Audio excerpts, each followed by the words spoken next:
வணக்கம் ஃப்ரெண்ட்ஸ். லட்சுமி அம்மா அவர்கள் எழுதிய ஸ்ரீமதி மைதிலி. அத்தியாயம் 22. அன்று இரவு மங்களத்துக்கு உறக்கமே வரவில்லை. பட்பல்ல சிந்தித்த வண்ணம் படுக்கையில் வெகு நேரம் புரண்டு கொண்டிருந்தாள். அன்று மாலை வண்டிக்கு ஸ்ரீமான் திவாகரன் தமது வெளிநாட்டு யாத்திரைக்காக புறப்பட்டு சென்றிருந்தார்.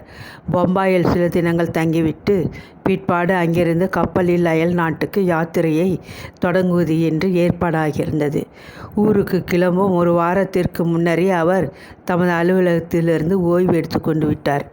தமது யாத்திரைக்கு வேண்டிய ஏற்பாடுகளை கவனிப்பதில் ஒரு புறம் ஏற்பட்டிருந்த போதிலும் அவர் நாளின் பெரும் பகுதியை தமது மனைவியின் அருகில் அமர்ந்து வார்த்தையாடுவதிலே கழித்தார். ஸ்ரீமான் திவாகரனிடம் காணப்பட்ட இந்த புதிய மாறுதல் சித்தப்பா முதலானவருக்கு மிக்க ஆச்சரியத்தை உண்டாக்கியது. அவர் மங்களத்திடம் அவ்வளவு நேரம் என்ன பேசினார் என்று அறிந்து கொள்ள பத்மினிக்கு மிக்க ஆவலாக இருந்தது. எனினும் எவ்வளவு முயற்சி செய்தும் அவர்களிடையே நடந்த சம்பாஷணையில் ஒரு வார்த்தையேனும் அவளால் தெரிந்து கொள்ள இயலவில்லை. ஸ்ரீமான் திவாகரன் ஹாலுக்குள் நுழைந்தவுடன் அருகில் இருந்த வேலையாட்கள் அனைவரும் பணிவுடன் அவ்விடத்தை விட்டு அகன்று விடுவார்கள். அவரது காலடி வாசை வெகு தொலைவில் கேட்டதும் மங்களத்தை கவனித்த தாதி மின்னல் வேகத்தில் அறையை விட்டு வெளியே சென்று விடுவாள். ஆகவே வேலையாட்கள் மூலம் அங்கே நடக்கும் சம்பாஷணையை விவரத்தை அவளால் அறிய முடியாத போய்விட்டது. வரந்தா அருகில் நின்று உள்ளே நடக்கும் பேச்சுவார்த்தையை உற்று கேட்கலாம் என்று பத்மினி 2 தடவைகள் முயன்று பார்த்தாள். அதனாலும் பயன் ஏதுமில்லை. ஸ்ரீமான் திவாகரன் தாழ்ந்த குரலில் சம்பாஷித்தார். மங்களாம்பாள் நோய் பலகீனத்தினால் மிகவும் மெல்லிய குரலில்தான் பேசினாள். குற்றம் மிகுந்த நெஞ்சாதலினால் பத்மினிக்கு அமைதியே இருக்கவில்லை. அவர்கள் என்ன பேசிக்கொள்கிறார்களோ, சகோதரனையும் அவன் மனைவியையும் வீட்டை விட்டு வெளியேற்றும்படி மனைவிக்கு உத்தரவிடுகின்றாரோ எனவோ பலவும் எண்ணி அவள் கவலையில் மூழ்கிவிட்டாள். திடீரென்று அறைக்குள் பிரவேசித்தால் ஏதேனும் அரைக்குறையாக விஷயங்கள் காதுகளில் படக்கூடும் என எண்ணி 2 சமயங்களில் பத்மினி, அக்கா, என்னை கூப்பிட்டீர்களா என புன்முறுவலுடன் பணிவாக வினவியபடி திடீர் பிரவேசம் செய்து பார்த்தாள். அப்பொழுதும் பயன் கிட்டவில்லை. வாய்ப்படி அருகே அவள் நெருங்குவதை கண்ணுற்றதும் அவர் மௌனமாகி விடுவார். உன்னை கூப்பிடவில்லையே, நீ போய் கீழே காரியங்களை கவனி என்று மங்களம் அப்பொழுதெல்லாம் சற்று கடுமையாகவே உத்தரவிட்டாள். ஒவ்வொரு முயற்சியிலும் தோல்வி மேல் தோல்வி என்று ஏற்படவே பத்மினி ஆத்திரத்தில் குமரிக்கொண்டு வீட்டில் வளைய வந்து கொண்டிருந்தாள். சித்தப்பாவுக்கும் வீட்டில் நடக்கும் சம்பாஷணை யாவும் ஒரே மூடு மந்திரமாக இருந்தது. மிக்க சீற்றத்தை தான் உண்டாக்கியது. எனினும் வயதிலும் உலக அனுபவத்திலும் பத்மினியை விட முதிர்ந்தவர் என்ற ஹோதாவில் தமது உள்ளத்து உணர்ச்சி குமரலை அடக்கிய வண்ணம் அவர் தமது தினசரி பூஜையில் மும்மரமாக ஈடுபட்டிருந்தார். வீட்டிற்குள்ளே பரவி நின்ற இந்த புதிய நெருக்கடியை சமாளிக்க முடியாத போது அவர் ஸ்ரீமான் திவாகரனுக்கு சுகமான யாத்திரை லயிக்க வேண்டும் என்று பகவான் அருள் கோரி விசேஷ பூஜைகள், அபிஷேகங்கள், அர்ச்சனைகள் செய்விக்க சென்றிருந்ததாக கூறிவிட்டு ஊரை சுற்றி கொண்டிருந்தார். ஸ்ரீமான் திவாகரன் 2வது முறையாக தமது வாழ்க்கையில் மங்களத்திடம் மனவிட்டு தமது கருத்துக்களையும் தாம் செய்ய நினைத்த காரியங்களையும் விரிவாக எடுத்து சொன்னார். என்றுமே அவரிடம் காணாத பரிவும் குழைவும் அவரது வார்த்தைகளில் நிறைந்திருந்தன. அந்த ஒரு வார காலமும் மங்களத்திற்கு மறக்க முடியாத நாட்களாக இருந்தன. ஒவ்வொரு வார்த்தையும் காதுகளில் ரீங்காரம் செய்த வண்ணமே இருந்தது. தமது அலுவலகத்தின் தற்சமய நிலை, தாம் சேர்த்து வைத்துள்ள ஆஸ்தி, தொழில் மூலம் ஏற்பட்டுள்ள சில கடன் விவரங்கள் அனைத்தையும் ஒழிக்காது மங்களத்திற்கு விவரமாக எடுத்து சொன்னார். தாம் அயல் நாடு சென்றிருக்கும் சமயம் அவள் எவ்வாறு நடந்து கொள்ள வேண்டும் என்றும் தாம் எழுதி வைத்துள்ள உயிலின் விவரத்தையும் அவளுக்கு விளக்கி விவரித்தார். ஸ்டேஷனுக்கு புறப்பட 1 மணிக்கு முன்பே தமது ஆகாரத்தை முடித்து கொண்டு மங்களத்தின் அருகில் வந்து அமர்ந்து கொண்டார். மிக நேரம் பற்பல விஷயங்களை பேசிவிட்டு கடைசியாக விடை பெற்று கொள்ளும் முன் அவர் ஒரு சிறிய எச்சரிக்கை செய்தார். உனக்கு மன கஷ்டமோ கவலையோ ஏற்பட்டாலும் சரி, உதவி தேவை என்று தோன்றினாலும் சரி, கடந்து போனதையெல்லாம் பாராட்டாது உனது தம்பி நீலகண்டனை வரவழைத்துக்கொள். மைதிலி நல்ல பெண். உனக்கு உதவி செய்ய எப்போதும் தயாராக இருப்பாள் அவள். இந்த யோசனையை மறந்து விடாதே. சுற்றியுள்ள வேறு எந்த மனிதரையும் நம்பி அந்தரங்கத்தை தெரிவிக்காதே என்று கூறிவிட்டு அவளது நலிந்த கரங்களை ஒரு கணம் தொட்டுவிட்டு வெளியேறினார். கணவரது அன்பினால் உள்ளம் கனிந்து போயிருந்த மங்களத்திற்கு அது சமயம் பேசவே முடியவில்லை.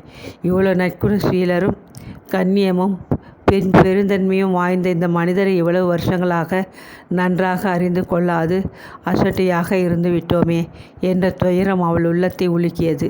ஸ்டேஷன் வரை சென்றிருந்து வழி அனுப்பிவிட்டு வரக்கூட முடியாதபடி தனது உடல்நிலை பலகீனமாகிவிட்டிருந்தது எண்ணி அவள் கண்கள் கலங்கின. மாதவன் எனக்கு பதிலாக ஸ்டேஷனுக்கு வருகிறான்.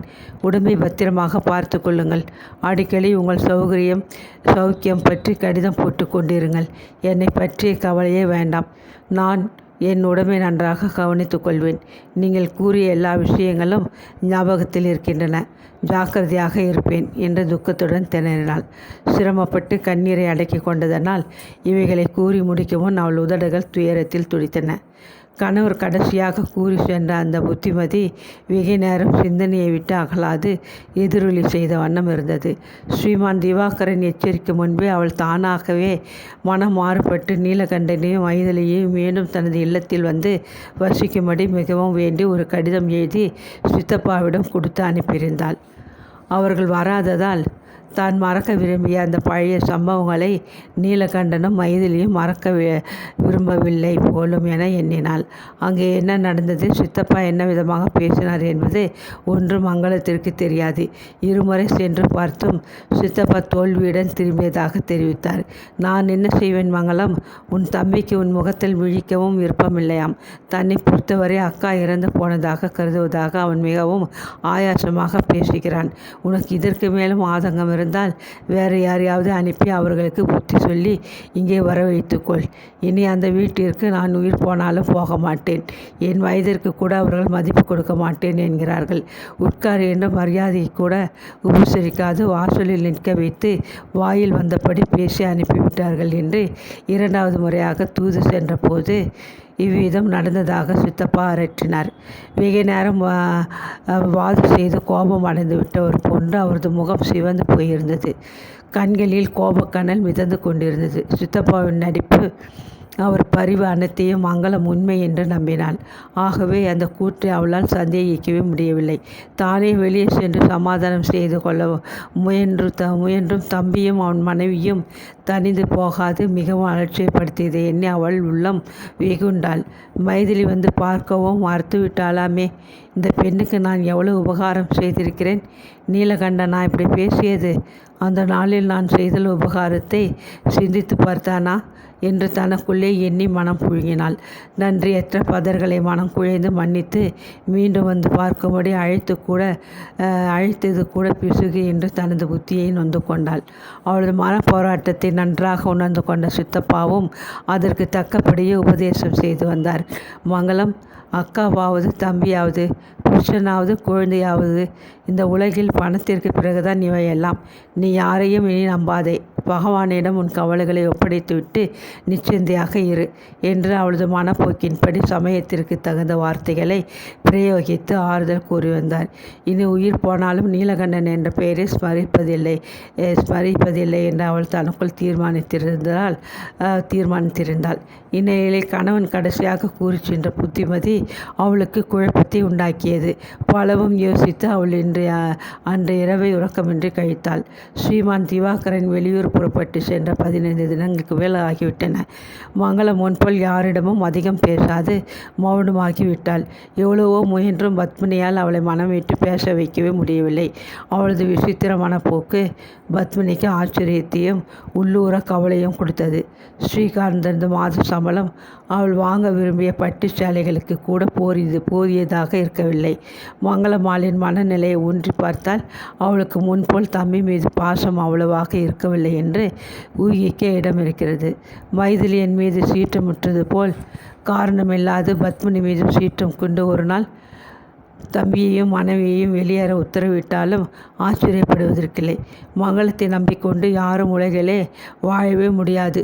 இன்று அன்பை பொழிவாள், நாளை கோபத்தை கக்குவாள், அதற்கு அடுத்த நாள் அடித்து துரத்தவும் செய்வாள். ஆகவே தனியாக வாழ பண வசதிகள் செய்து கொள்ள வேண்டும் என்று தனக்குள்ளே திட்டமிட்டு கொண்டாள் பத்மினி. தனது உள்ளத்தில் உதித்த இந்த தீர்மானத்தை தனது சதி ஆலோசனை சகாவான சித்தப்பாவிடம் கூட அவள் கூறவில்லை. ஏனெனில் கொள்ளைக்கு சென்றாலும் கூட்டு உதவாது என்ற பழமொழியை அவள் பெரிதும் நம்பினாள். விரைவிலே தனது திட்டத்தை அமுலுக்கு கொண்டு வர தொடங்கிவிட்டாள். அதன் பயனாக வீட்டு செலவிற்காக மங்களத்திடம் அன்றாடம் எடுத்துக்கொண்ட சில்லறை பணத்தில் 3/4 பாகம் அவளது இரும்பு பீரோவிற்குள் சென்று சேர்ந்து கொண்டது.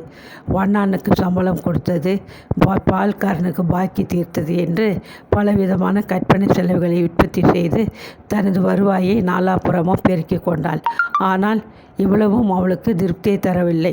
அரையும் காலுமாக சேர்ந்து எந்த காலத்தில் அவள் ஆசைப்பட்ட பங்களாவை விலைக்கு வாங்க முடியும்?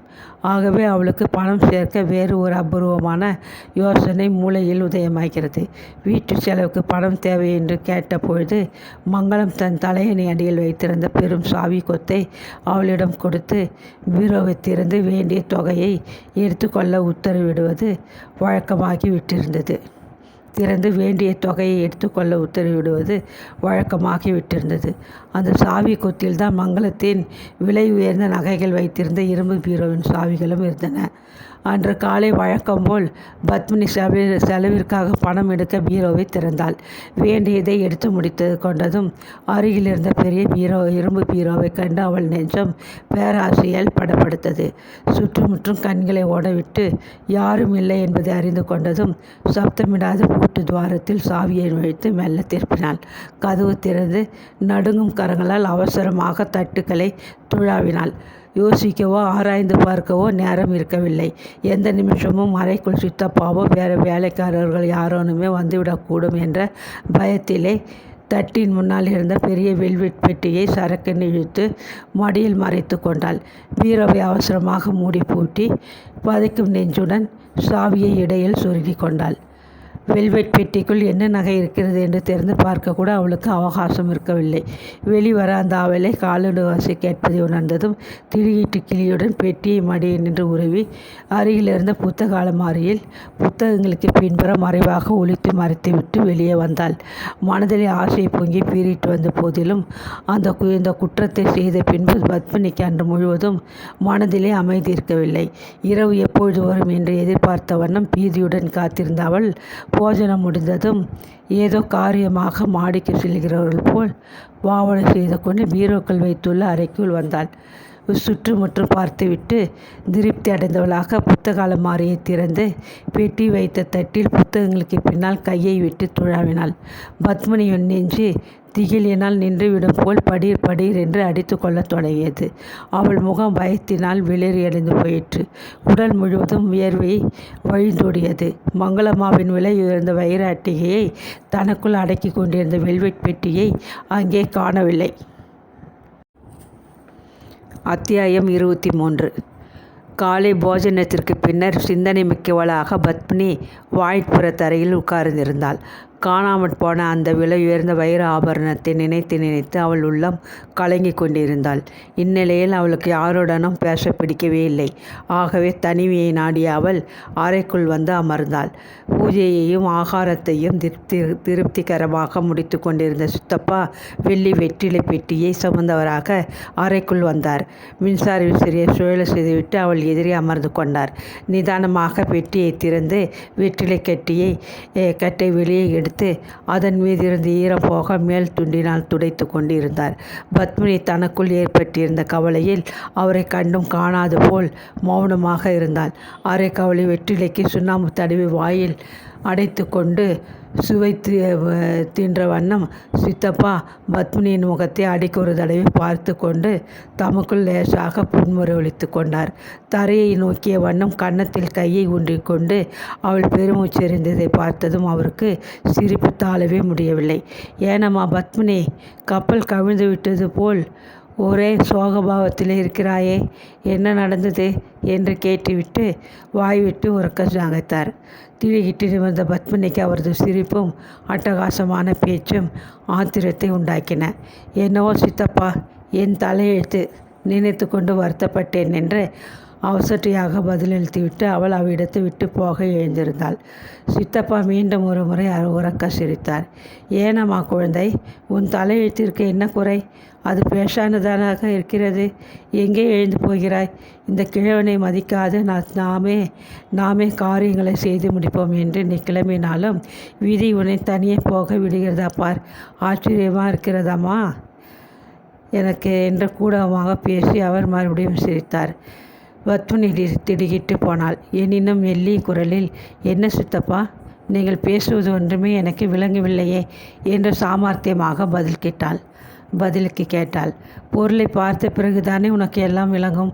அவசரப்படாதே, அப்படியே உட்கார் என்று சற்று அதட்டலாக உத்தரவிட்ட சித்தப்பா எழுந்து ஜன்னல் அருகே சென்று வெளியே எட்டி பார்த்தார். தோட்டத்திலோ அறைகளோ யாரும் இல்லை என்று நிச்சயம் செய்து கொண்டு பின்னால் தமது இடையில் சொருகியிருந்த ஒரு மணி பரிசை எடுத்து திறந்து அதிலிருந்து ஒரு காகித பொட்டலத்தை அவள் கையில் வைத்தார். தேள் கொட்டிவிட்டதை போன்று பத்மினி திடுக்கிட்டு நிமிர்ந்து உட்கார்ந்தாள். அவள் நெஞ்சு படப்படவென்று அடித்து கொண்டது. பயத்தில் நாக்கு உலர்ந்து போயிற்று. சித்தப்பா, இது என்று கூற முடியாது திணறினாள். ஆமாம் பத்மினி, மங்களத்தின் பீரோவிலிருந்து நீ சாமர்த்தியமாக இதை எடுத்து புஸ்தக அலமாரிக்கு பின்னால் ஒளித்து வைத்தாய். இந்த விதமான ஒரு காரியம் செய்ய நீ உத்தேசிப்பதை பற்றி என்னிடம் ஒரு வார்த்தை கூட சொல்லவில்லை. நான் எடுத்து பத்திரமாக வைத்திராது ஒரு சமயம் இந்த விலை உயர்ந்த பொருள் வேலைக்காரர்களை எவரிடமாவது அகப்பட்டிருந்தால் என்ன கதியாயிருக்கும்? யோசித்து பார். மேலும் குழந்தாய், அவசர புத்தியில் நீ சரியாகவே ஆலோசிக்கவில்லை. என்னை போன்ற ஒரு புருஷனின் உதவி இல்லாத பெண் குழந்தையான நீ இதை வெளியில் எப்படி விற்று முதலாக்க முடியும் சொல்? அகப்பட்டு கொண்டால் ஆபத்துடன் அவமானமும் அல்லவா வந்து சேரும் என்று மூச்சு விடாது பேசினார். வெட்கமும் துயரமும் தாழ முடியாத பத்மினி திகைப்புடன் அவரை வெறித்து பார்த்தாள். நாம் அரை திருடர் என்றால் சித்தப்பா பக்கா திருடனாக இருக்கிறாரே என்று யோசிக்கிறாயா அம்மா? கிழவன் என்று நீ என்னை அசட்டை செய்து என் ஆலோசனைகளை மறுக்க நினைத்தால் உனக்கு பயன் ஏதும் கிட்டாது. ஆரம்பத்திலிருந்து நான் உனக்கு பல முறை சொல்லி கொண்டிருக்கிறேன். இந்த பங்களா, இந்த பணம், இந்த ஆபரணங்கள் அனைத்தையும் உன்னுடையதாக்கி விட்டு தான் நான் மறுவேளை பார்க்க போகிறேன் என்று பண்ணி கூறியிருக்கிறேன். எனினும் உனக்கு இந்த கிழவனின் வார்த்தைகளில் நம்பிக்கை இல்லை. சொந்த முயற்சிகளில் ஈடுபட்டு விட்டாய் அல்லவா? நீ நகையை எடுப்பதை நான் பார்த்தது நல்லதாகிவிட்டது. பிறர் கண்களில் பட்டிருந்தால் என்ன நேர்ந்திருக்கும் யோசித்தாயா என்று அதட்டலாக கேட்டார். அவமானமோ பயமோ பத்மினியை பிடித்து ஒரேடியாக உலுக்கின. அவளது முகமும் கண்களும் சிவந்து போயின. விழிக்கோடியில் திரண்டு வந்த கண்ணீர் வெள்ளம் சிறு முத்து துளிகளாக கன்னங்கள் மீது உருண்டோட தொடங்கின.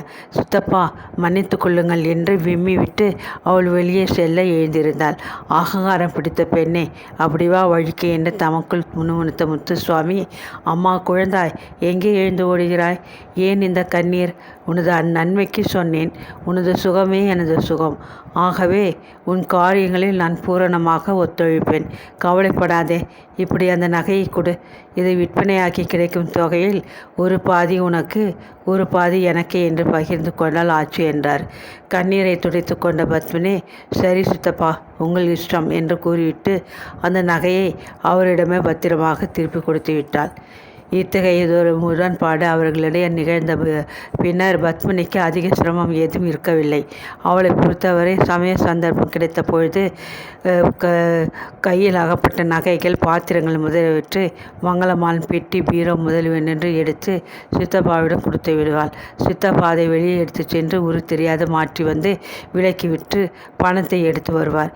இருவரும் பின்னர் ஆளுக்கு பாதியாக அந்த தொகையை பிரித்து கொள்வார்கள். இப்படியாக ஒரு கூட்டு தொழில் அவர்களிடையே ஆரம்பமாகியது. படுத்த படுகையாக கிடந்த மங்களம்மாளுக்கு வீட்டிற்குள்ளே நடந்த இந்த பெருங்கொள்ளை கொஞ்சம் கூட தெரிய வராது இருந்தது. பீரோவில் இருந்த நகைகள் திடீர் என்று காணாமல் போய் கொண்டிருந்ததையோ அல்லது பெட்டியில் அடுக்கி வைத்திருந்த வெள்ளி பாத்திரங்கள் மாயமாக மறைந்து கொண்டு வந்ததையோ அவள் சிறிதும் அறியவே இல்லை. 4-5 மாதங்களில் பத்மினியும் சித்தப்பாவும் பிற்காலத்தில் யார் தயவும் இன்றி கவலையற்று வாழ வேண்டிய அளவு சொந்த பணம் சேர்த்து கொண்டு விட்டிருந்தனர். சொத்து சேர்க்கும் இந்த புதிய முறை முன்பே தெரியாத போயிற்று என்று இருவரும் அடிக்கடி சொல்லி வீணே கடந்து போன நாட்களை குறித்து வருந்தவும் செய்தார்கள். வாழ்க்கையில் நான் கொண்டிருந்த கனவுகளை நனவாக்கும் அளவு சொத்து சொந்தமாக சேர்த்து கொண்டு விட்டிருந்தும் பத்மினிக்கு மட்டும் மனதில் அமைதி இருக்கவில்லை. அவள் வாழ்வின் வசந்தமாகிய இளமையிலே வாழ்ந்து கொண்டிருக்கிறவள். அழகாகவும் சௌகரியமாகவும் ஆடம்பரமாகவும் ஆழ்வதற்கு அவளுக்கு பணம் தேவை. இன்றோ நாளையோ என்று வாழ்வின் இறுதி காலத்தை நோக்கி போய்கொண்டிருந்த இந்த கழுவர் முத்துசாமிக்கு என்னத்திற்கு இவ்வளவு பணம்? தள்ளாத காலத்தில் இந்த கிழவருக்கு ஏன் சொத்து சேர்க்க இத்தனை ஆசை? சரிக்கு சமமாக பாதி பங்கை அல்லவா இவர் அடித்து கொண்டு போகிறார். இதை தவிர்க்க ஒரு வழியும் இல்லையா என்று தனக்குள் எண்ணி மனம் மிகுந்து சஞ்சலத்தில் தவித்து கொண்டிருந்தாள். வழக்கம் போல ஒரு நாள் மாலை அலங்காரமாக உடுத்தி கொண்டு பத்மினி சிநேகிகளுடன் கடை தேர்வுக்கு புறப்பட்டிருந்தாள். பாத்திர கடை ஒன்றின் அருகே காரை நிறுத்திவிட்டு அவர்கள் எல்லோரும் இறங்கினார்கள். அது சமயம் கடையில் இருந்த சில பெண்கள் வெளியே வந்து கொண்டிருந்தனர். அவர்களில் ஒருத்தி கடைக்காரனிடம் ஒரு சாமானுக்கு விலை பேசிக்கொண்டு முதுகுப்புறமாக திரும்பி நின்று கொண்டிருந்தாள். அவளது இடையிலே உண்டிக் கொண்டிருந்த 6 மாத குழந்தையின் பால் வடியும் அழகிய முகத்தை கண்டதும் கூட வந்த சிநேகிகளில் ஒருத்தி மனமகிழ்ச்சியுடன், "பார் பத்மினி, அந்த குழந்தை எவ்வளோ அழகாக இருக்கிறது" என்று கீச்சு குரலில் ஆர்ப்பரித்தாள். "ரொம்ப ஸ்வீட்டாக இருக்கிறது" என்று மற்றொருத்தி அதை ஆமோதித்து ஒத்துப்படவே பத்மினி ஆவலுடன் அந்த திக்கை நோக்கி பார்த்தாள். கரிய பெரிய விழிகளும் சுருண்ட சிகையும் எடுப்பான மூக்கும் சின்னஞ்சிறு வாயும் கொண்ட அந்த குழந்தை உண்மையிலே தந்த பதுமை போன்று மிகவும் அழகாக இருந்தது.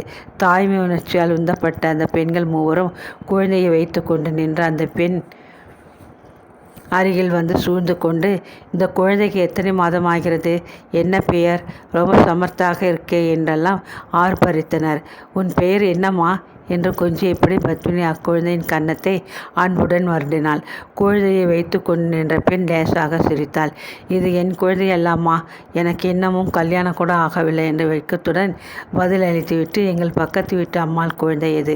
என் தாயாரும் என் குழந்தையின் தாயாரும் நெருங்கிய சிநேகிதிகள்.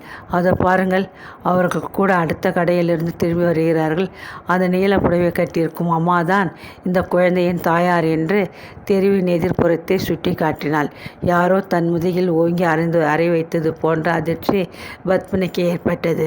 சற்று நடுத்தர வயதான ஒரு ஸ்திரியுடன் ஏதோ சிரித்து பேசிக்கொண்டு தன் ஓரக்தி மைதிலி எதிர்ப்புறமிருந்து வருவதை கண்டதும் அவள் தலை சுற்றியது. மைதிலியின் பெண் குழந்தையா இது? ஓரக்தி குழந்தையா? ஆசையுடன் போய் அருகில் சென்று கொஞ்சினோம். சேச்ச, என்ன காரியம் செய்துவிட்டோம் என்று தனக்குள் பலவும் எண்ணி வெகுண்ட அவள் பரபரப்பாக தன் சிநேகிதிகளை இழுத்துக்கொண்டு காருக்கு விரைந்தாள். வீடு வந்து சேர்ந்து வெகு நேரம் சென்ற பின்னரும் கூட பத்மினியின் உள்ளம் அமைதியை அடையவில்லை. ஒரே நிமிஷம் மட்டும் பார்த்த தன் ஓரக்தியையும் அவளது அழகான குழந்தையையும் பற்றியே சிந்தித்து கொண்டிருந்தாள். தனி குடித்தனம் செய்ய மங்களபவனத்தை விட்டு வெளியேறிய மைதிலி ஏழ்மையினால் வாடி வதங்கி போய் விடவில்லை. 2 குழந்தைகளை தாயாகிவிட்ட போதிலும் அவள் மேனி முன்னைவிட செழிப்பாகவும் யவன பூரிப்புடனும் காணப்பட்டது. கைகளிலும் கழுத்திலும் அவளும் சில ஆபரணங்களை அணிந்து கொண்டிருந்தாள். எல்லாவற்றையும் விட அவளது சிரிப்பிலும் பேச்சிலும் மகிழ்ச்சி பொங்கிக் கொண்டல்லவா இருந்தது. இவெல்லாம் பற்றி சிந்தித்த பத்மினிக்கு ஆத்திரமும் பொறாமையும் தாழவே முடியவில்லை. எல்லாவற்றையும் விட சுருண்ட கேசமும் பொக்கை வாய்ச்சிரிப்பும் கொண்ட அந்த குழந்தையின் அழகிய முகம் அவள் நிலைவில் பன்முறை தோன்றி அவளை மிக்க வேதனைப்படுத்தியது. உள்ளத்திலே எரிமலை போல் பொங்கி எழுந்த பொறாமை கனலை அடக்க முடியாது அவள் அன்று வேலைக்காரர்களிடம் எழுந்துவிழுந்தாள். சித்தப்பாவிடம் முகத்தை கடித்து கொண்டு பேசினாள். மங்களம்மாளிடம் அசட்டையாக பதிலுரைத்தாள். கடைசியில் தன் கோபத்தை தானே தாழ முடியாது ஒரு போர்வையை இழுத்து பொத்தி கொண்டு பட்டினியாக தூங்குவதற்கு படுத்துவிட்டாள். ஆஃபீஸ் வேலை முடித்ததும் பொழுதை உல்லாசமாக கழிக்க கிளப்பிற்கு சென்றிருந்த ஸ்ரீகாந்தனுக்கு அன்று ஏனோ தலை மிகவும் பாரமாக இருந்தது. அதை பாராட்டாது கொஞ்ச நேரம் நண்பனுடன் அவன் ஒரு செட் டென்னிஸ் விளையாடி முடித்தான். சில்லென்று வீசிய காற்று தாழ முடியாத ஒரு குளிரை உண்டாக்கவே அவன் அதிக நேரம் அங்கே இருக்க முடியாது வீட்டிற்கு திரும்பிவிட்டான். குளிரும் ஜுரமும் தலைவலியுமாக முனையை கொண்டு உள்ளே வந்த ஸ்ரீகாந்தன், பத்மினி இங்கே வா, படுக்கையை தட்டி போடு, எனக்கு ஜுரம் வந்து விட்டது அப்பாப்பா என்று அரட்டி கொண்டு தடுமாறியபடி நின்றான். போர்வையை சுற்றி எறிந்துவிட்டு எழுந்து நின்ற பத்மினி விளக்கை போட்டாள். குளிரில் விளவிடவென்று நடுங்கிக் கொண்டு ஜுரவாகத்துடன் திணறிப்படி நின்று கொண்டிருந்த கணவனை கண்டு அவள் மனம் கரையவில்லை. அதற்கு பதில் அவளுக்கு கோபம் பூத்து கொண்டு வந்தது. தலைவலி ஜுரவரம் என்றால் என்னிடம் சொல்லி என்ன பிரயோஜனம்? நான் என்ன டாக்டரா மருந்து கொடுக்க? உங்கள் அக்காவுக்கு பணிவிடை செய்து முதுகு ஒடிந்து போய் கிடக்கு. சாயங்காலம் பிடித்து எனக்கும் கூட தான் உடம்பிற்கு சுகமில்லை என்று இறைந்தாள். தொடர்ந்து ரங்கா இங்கே வா, ஐயாவுக்கு படுக்கையை தட்டி போட்டுக்கிட்டு கீழே போய் சூடாக ஒரு டம்ளர் பால் கொண்டு வந்து கொடு, டாக்டருக்கு ஃபோன் செய்து கூப்பிடு, வந்து பார்த்துவிட்டு போகட்டும் என்று உத்தரவிட்டு, நிற்பானேன், அந்த நாட்களில் உட்காருங்கள், எனக்கு உடம்பை என்னவோ செய்கிறது, நான் பக்கத்து அறையிலே போய் படுத்துக் கொள்கிறேன் என்று கூறிவிட்டு வீரென்று வெளியே சென்றாள். ஆரோக்கிய நிலையிலே தன் அருகில் வந்து அமர்ந்து கொஞ்சி பேசும் பத்மினி ஜுரம் என்ற வார்த்தையை கேட்டதும் அஞ்சி ஓடிவிட்டதைக் கண்டு ஸ்ரீகாந்தன் மிக்க மன அதிர்ச்சி அடைந்து போனான். இப்படியும் ஒரு மனைவி இருப்பாளா என்று அவனால் எண்ணி பார்க்கவும் முடியவில்லை. துயரத்துடன் படுக்கை மீது சாய்ந்து கொண்டான். இத்தகைய விசித்திர சுபாவம் கொண்ட மனைவியுடன் தனது வயோதிகத்தை எண்ணி பார்த்த பொழுது அவன் உடல் பயத்தால் சிலிர்த்தது.